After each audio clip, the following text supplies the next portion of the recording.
The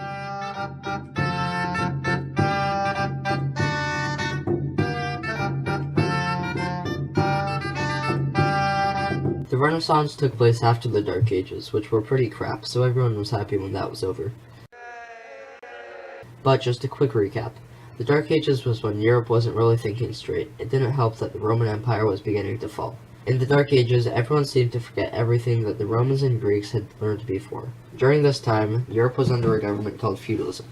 Feudalism is a form of government where they valued military power and agriculture and ignored new ideas that came to their nation. This form of government made it hard for the ideas of the Renaissance to spread to the rest of Europe. During the Middle Ages, the quality of life was really poor, and this made disease spread much easier. Near the end of the Middle Ages, there was an outbreak of the Black Death.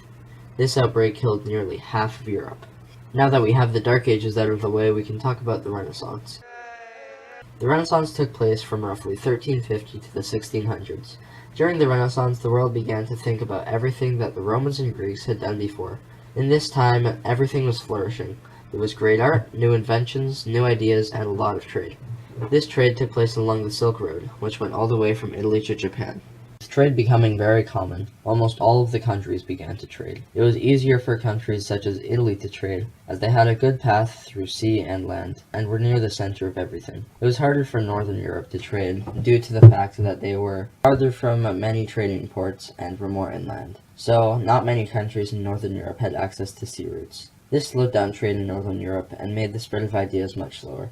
Because of this, the Renaissance didn't spread to Northern Europe until much later. Italy became especially rich through trade. The three city-states that were most powerful and important in Italy at this time were Florence, Genoa, and Venice. Genoa was one of the most important trading cities at the time of the Middle Ages and the Renaissance. Genoa took control of Constantinople, which opened up trade in the Black Sea. Venice was also one of the most important trading cities. Venice had trading ports all the way to the Black Sea. Venice disputed many goods along land and sea. Florence was important for different reasons.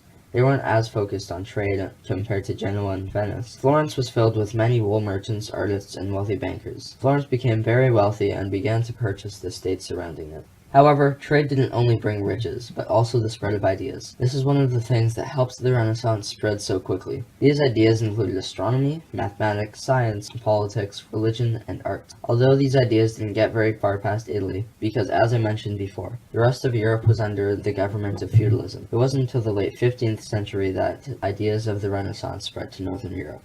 With the spread of all these ideas came people that studied in these subjects. For astronomy, it was Nicholas Copernicus. Copernicus was a Polish mathematician and astronomer.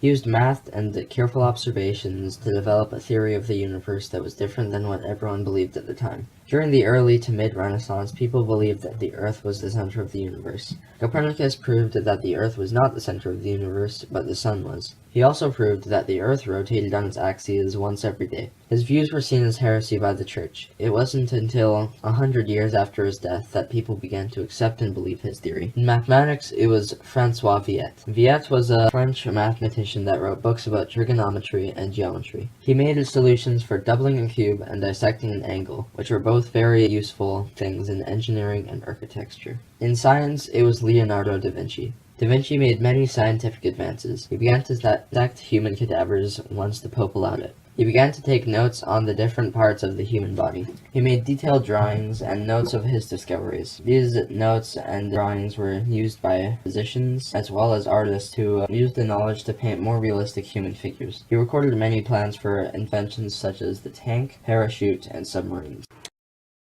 There were a few religious figures in the Renaissance, some being Martin Luther, John Calvin, and John Knox. Martin Luther. Luther was a priest and professor at the University of Wittenberg. Luther believed that the church was becoming corrupt and that they should bring back old rules of the Roman Catholic Church. Because of his beliefs, he was seen as a heretic and was expelled from the Roman Catholic Church. Soon he began to speak publicly about his views and he gained support. After this, there was a rebellion, and this led to the creation of the Protestant Church. John Calvin.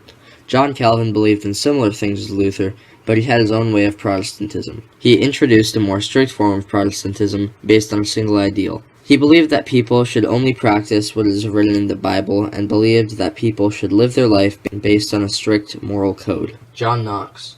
John Knox was the leader of the rebellion in Scotland. Knox created the presbyteries, also known as the Council of Men, to govern the church. This led to the creation of the Presbyterian Church. There were a few notable politicians during the Renaissance. These were King Henry VIII, Queen Isabella, and King Ferdinand. King Henry VIII. King Henry had the desire for power. He thought that the church had too much power and that he should have it. He wanted to control the property of the Church of England and to marry Catherine of Aragon. The church didn't let him marry her because the church doesn't allow someone to marry more than one person. Eventually, King Henry got control over the church and married Catherine. This led to the separation of the Church of England from the Roman Catholic Church. Queen Isabella and King Ferdinand. Isabella and Ferdinand were very strict about religion. If they found anyone that was following a different religion, disagreed with the church, or didn't follow the Roman Catholic Church, they'd get mad. Jews and Muslims were usually persecuted or expelled from the country, while heretics were often jailed, tortured, or killed. One of the most influential artists during the Renaissance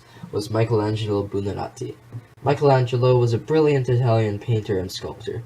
He made many famous works such as the Sistine Chapel, the Statue of David, and the Pieta. Michelangelo was said to be the greatest and most influential artist during the Renaissance. It wasn't until the early Renaissance when people began to believe that life was more than just a barrier to heaven. This began to change because of philosophers and scholars. Although there were many philosophers and scholars, these are the most important ones. Petrarch. Petrarch was most famous for discovering and translating ancient Greek and Roman texts and promoting their study. He believed that writers, artists, and scholars should read the original manuscripts for their humanist studies. Petrarch was Christian. He believed that one should follow the church, but also believe in the value of life on earth. Erasmus. Erasmus was a strong believer in the Roman Catholic Church, but he didn't like their involvement in worldly concerns. He believed that the role of the church was to teach people and support faith, and the church was necessary to human life. Guillaume Boudet. During the Dark Ages, French law was mostly based on texts of Roman law. These texts were very old and were dated back to the 16th century. Guillaume believed that the lawyers should study the original Latin texts and not the interpretations. Because of what he said, French universities began to change their law programs. He was also in charge of the King's Library. Michel de Montaigne. Montaigne was a French philosopher who believed that people should behave honorably, respect others and themselves. He believed that friendship, love, and courage should influence human actions. Montaigne was the first to write his ideas and philosophies on short pieces of writing known as essays. Today, these short pieces of writing are known as essays, which are a common type of writing. Montaigne didn't believe that the church or anyone had all the answers to life. However, there was another thing that helped spread humanism very quickly, and that was the invention of the Gutenberg printing press. Prior to this, the only way to get copies of books was to have scholars copy the manuscript. With the printing press, the process was sped up tremendously. This helped to spread the ideas of the church, humanism, and many other ideas that came from the Renaissance. Trade had been going on for thousands of years, and many countries saw the need for new trade routes. The first two countries to search for these new trade routes were Portugal and Spain. Portugal looked for a trade route to Asia by going around the tip of Africa. Eventually this worked out for them and they became very wealthy. Spain, seeing how wealthy Portugal had become, they wanted to look for their own trade route. They tried to look for a different trade route that went across the North Atlantic Ocean. This didn't give them a new trade route, but new land. They found the Incas, who had many riches. They conquered the Incas and brought those riches back to Spain. Britain and France, seeing how wealthy Spain and Portugal had become off these new lands and trade routes, they wanted to try their hand in exploration. Britain wanted to find new trade routes to Asia that also involved going across the North Atlantic Ocean. Britain didn't go as far down south as Spain, which made Britain find North America instead of South America. France sailed in a similar direction as Britain, but ended up a little bit farther north. Both Britain and France made their profits from fishing along the coast of North America. The French also made their riches off trading with the First Nations. All these countries began to claim the lands that they had discovered. Many of the explorers that came to the new lands did not treat the natives very well. Even though the French did treat them better, they still weren't very good. The First Nations began to die because of diseases brought back by the explorers. The people that made the voyages to these new lands brought back many items that the people of these countries began to trade. Most of the world hadn't really seen these things before, so they made great profits. Prior to the Renaissance, many people didn't care about life and just wanted to go to heaven. But with this increased trade, wealth, and the spread of new ideas, people began to think differently. The peasants began to trade, and soon enough there was a new social class, the merchant. This was very important because now more people could have an education, and the spread of ideas became much faster.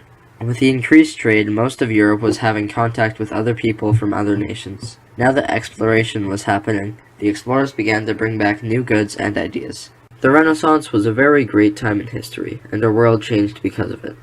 If the Renaissance had never happened, then our world would be very different than it is from today.